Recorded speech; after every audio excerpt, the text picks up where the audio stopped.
کوئی بھی تیار نہیں. کیوں؟ یہ بلوائی ہے اس وقت یہاں پر. یہ کہہ رہے ہیں کہ تم خلیفہ بن جاؤ، تو جو بھی اس وقت خلیفہ بنے گا وہ ان کے ہاتھ میں کٹ پتلی بن جائے گا. بالآخر حضرت علی نے، ظاہر بات ہے کہ امت کو بغیر امام کے تو نہیں چھوڑا جا سکتا، بغیر امیر کے نہیں ہوگا تو شیرازہ منتشر ہو جائے گا. اب جو ہونا تھا ہو گیا، حضرت عثمان شہید ہو گئے رضی اللہ تعالی عنہ، لیکن بہرحال اب امت کا نظم تو قائم رکھنا ہے نا.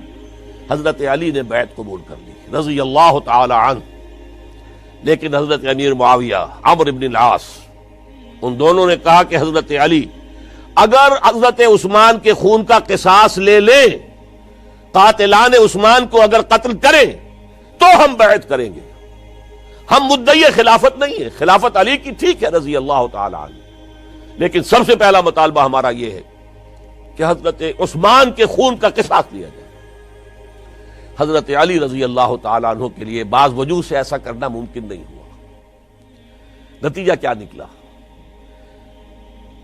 سب سے زیادہ اندوہناک اسلامی تاریخ کا یہ دور ہے. حضرت علی کے دور خلافت میں باہمی خانہ جنگی رہی مسلسل. جنگ جمل حضرت عائشہ صدیقہ کمانڈ کرتی ہوئی آئی ہیں، طلحہ اور زبیر ان کے ساتھ ہیں، اور اگرچہ حضرت علی رضی اللہ تعالیٰ عنہ کے ساتھ ان کی صلح ہو گئی، لیکن وہ جو بلوائی تھے، جو چاہتے نہیں تھے کہ امن ہو، وہ تو در حقیقت اسلام کے حصے بکھرے کرنے کے لیے آئے تھے، اسلام کی مملکت کو تباہ کرنے آئے تھے. انہوں نے فوری طور پر حملہ کر دیا حضرت عائشہ رضی اللہ تعالیٰ عنہ کے لشکر پر. اب ظاہر بات ہے کہ جنگ شروع ہو جائے تو پھر کون دیکھ سکتا ہے؟ آئدر کل اور بی کلڈ، دو شکلیں دو ہی ہوتی ہیں. ایک رات میں 10,000 مسلمان شہید ہوئے، قتل ہوئے. الفتنۃ الکبریٰ. عشرہ مبشرہ میں سے حضرت طلحہ، حضرت زبیر دونوں شہید ہو گئے. پھر اس کے بعد بھی بات تو ختم نہیں ہوئی. حضرت معاویہ رضی اللہ تعالی عنہ وہ فوج لے کر آئے. پھر جنگ صفین، جنگ صفین، جنگ صفین. 74,000 مسلمان ایک دوسرے کی تلواروں سے اور ایک دوسرے کے نوزوں سے ختم ہو گئے. ذرا اندازہ کیجئے، 1,00,000 کے قریب مسلمان ختم ہو گیا. نہ یہودی کو کچھ کرنے کی ضرورت پیش آئی، نہ کسی اور کو کوئی حملہ کرنے کی ضرورت پیش آئی. آپس میں خانہ جنگی. 4.5 برس حضرت علی رضی اللہ تعالی عنہ ان کا دور خلافت ہے، پورا کا پورا باہمی خانہ جنگی کی نظر ہو گیا. اس میں حضرت علی پر معاذ اللہ کوئی الزام نہیں، رضی اللہ تعالی عنہ وکرم اللہ وجہہ، وہ امام حق تھے، لیکن یہ ہے کہ ان کا بے بس ہو گئے تھے، لاچار ہو گئے تھے، حالات پر کنٹرول نہیں ہو رہا. اسی جنگ صفین کے اندر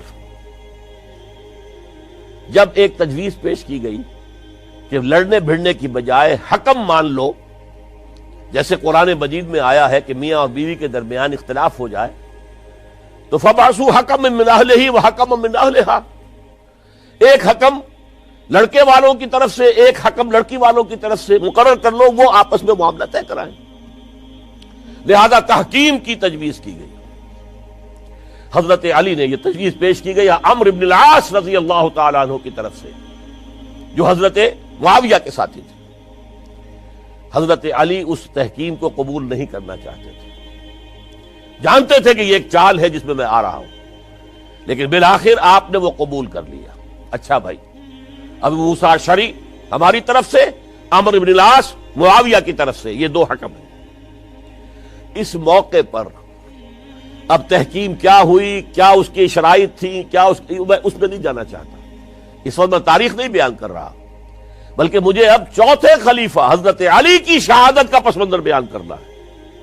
اور ہزاروں شہادتیں ہو رہی ہیں، لیکن اس دور کی شہادتوں میں سب سے چوٹی پر حضرت عمر کی شہادت، حضرت عثمان کی شہادت، حضرت علی کی شہادت رضی اللہ تعالی عنہم اجمعین.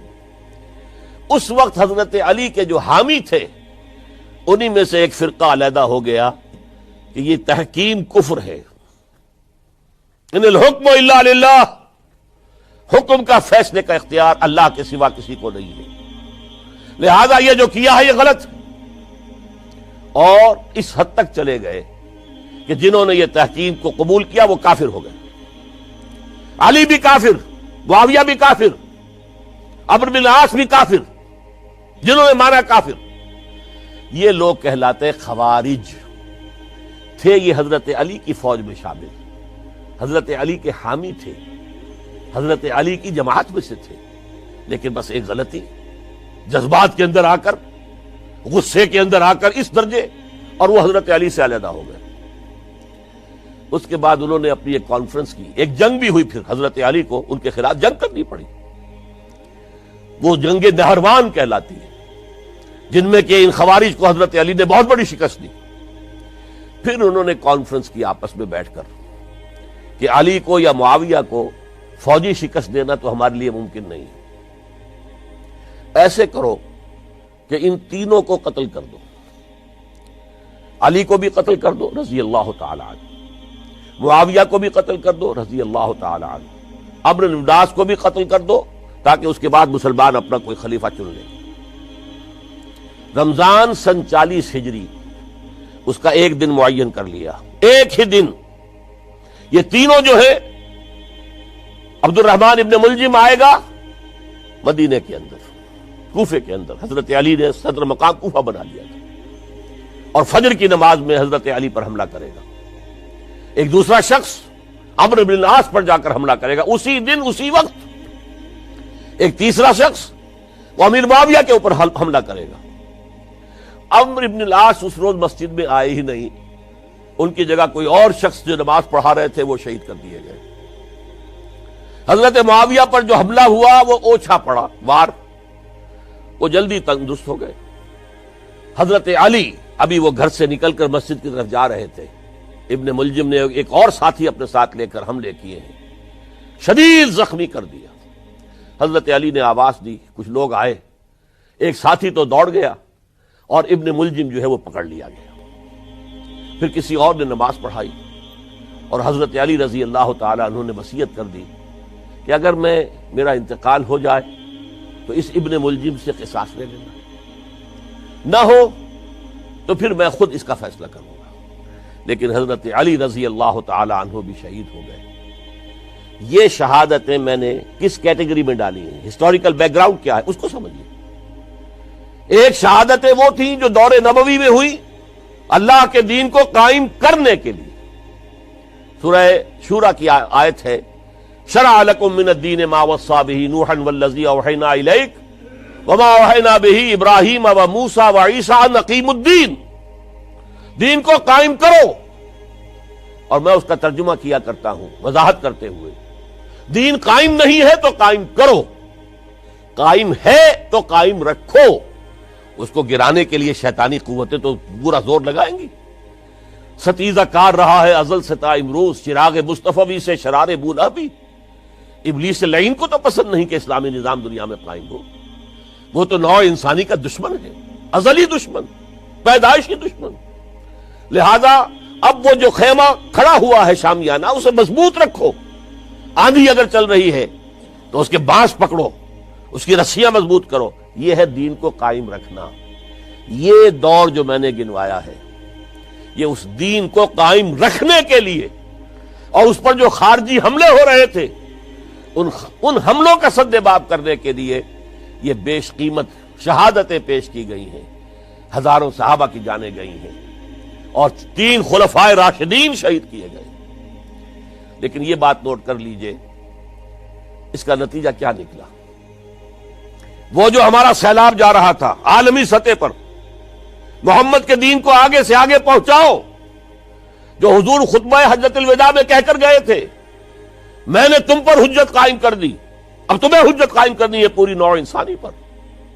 لہذا فلیبلغ الشاہد الغائب.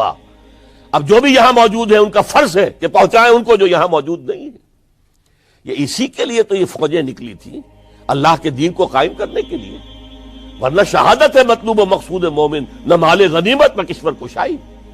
یہ ابو بکر ہوں، عثمان ہوں، علی ہوں، عمر ہوں، یہ تو درویش تھے. انہوں نے کوئی محل نہیں بنائے، چٹائیوں پر بیٹھتے تھے، پیون لگے ہوئے کپڑے پہنتے تھے. ان کی خوراک عام مسلمان سے زیادہ بہتر نہیں تھی، بلکہ ان سے کمتر رہتی تھی، ادنا درجے کے مسلمان. لیکن یہ ہے کہ یہ جو سیلاب جا رہا تھا اسلام کا، انٹرنل سیبوٹاج کے ذریعے سے اس کے اندر طاقت جو تھی وہ روک دی گئی۔ آپ دیکھتے ہیں اور سنتے ہوں گے، اگر کوئی انکلائن ہو، چڑھائی ہو، اور ٹرک جو ہے لوڈڈ ہے، چل رہا ہے، زور لگا لگا کے انجن جو ہے گوں گوں گوں کر کے چل رہا ہے، اگر خدا نہ خواستہ انجن بند ہو جائے ایک دفعہ، اسے کہتے ہیں موشن ٹوٹ گیا۔ اب یہ ڈرائیور جانتا اس کی جان پر بن گئی، اب اس کو دوبارہ سٹارٹ کرنا آسان کام نہیں ہے۔ تو اسلامی سیلاب کا کہ جس کے بارے میں کیفیت یہ تھی کہ تھمتا نہ تھا کسی سے سیل رواں ہمارا سیل رواں روکنے والا کون رہ گیا تھا؟ سلطنت کسریٰ ختم ہو چکی تھی، سلطنت روما کی 2 ٹانگیں ٹوٹ چکی تھی۔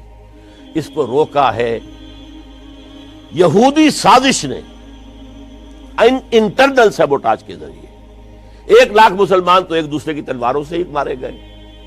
خلافت راشدہ کا یہ نظام یہ پھر ایک سیڑھی نیچے اتر گیا۔ اس کے بعد دور بنو امیہ شروع ہوا ہے۔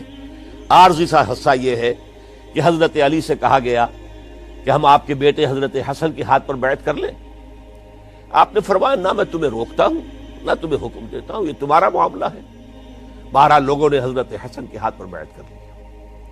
اب حضرت معاویہ کا اور حضرت حسن کا معاملہ شروع ہوا۔ حضرت حسن نکلے 50,000 کی فوج لے کر، اس وقت سے بہت بڑی فوج لے کر امیر معاویہ آئے، لیکن حضرت حسن رضی اللہ تعالی نواسۂ رسول، اور ان کے بارے میں یہ کہا جاتا ہے کہ حضور سے بہت مشابہ تھے، بہت مشابہ تھے مزاج میں اور شکل و صورت میں، اور کہتے ہیں کہ یہ اوپر کا حصہ جو ہے اس میں بہت مشابہت تھی حضور میں اور حضرت حسن میں۔ اور حضرت حسن کے بارے میں حضور نے ان کے بچپن میں فرمایا تھا میرا یہ بیٹا مسلمانوں کے 2 گروہوں کے مابین صلح کرائے گا، اور وہی معاملہ ہوا۔ حضرت حسن نے جب دیکھا کہ یہ خون ریزی کب تک چلے گی، انہوں نے صلح کی پیشکش کی حضرت امیر معاویہ کو۔ امیر معاویہ نے سادہ کاغذ بھیج دیا کہ جو چاہے شرطیں آپ لکھ دیں میں مانتا ہوں، سادہ کاغذ جسے آپ کہیں گے بلینک چیک۔ حضرت حسن رضی اللہ تعالیٰ عنہ نے شرائط لکھ دی، حضرت امیر معاویہ نے قبول کر لی، جنگ ختم ہو گئی۔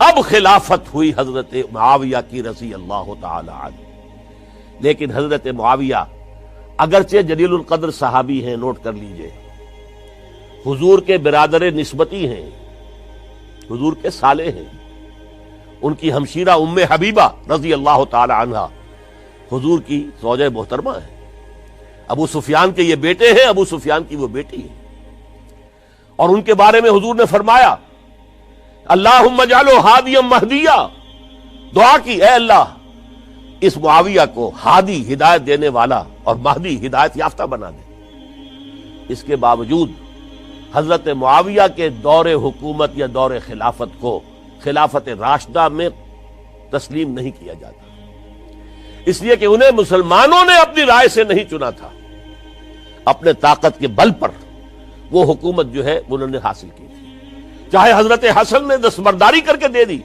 لیکن ظاہر بات ہے کہ یہ مسلمانوں کے مشورے سے نہیں ہوا تھا، لہذا ان کا دور خلافت راشدہ میں شامل نہیں ہے۔ خلافت راشدہ ابو بکر، عمر، عثمان، علی اور مزید شامل کرنا ہو تو 6 مہینے حضرت حسن کے رضی اللہ تعالی عنہ، وہ بھی طاقت کے بل پر نہیں آئے تھے، مسلمانوں نے انہیں چنا تھا۔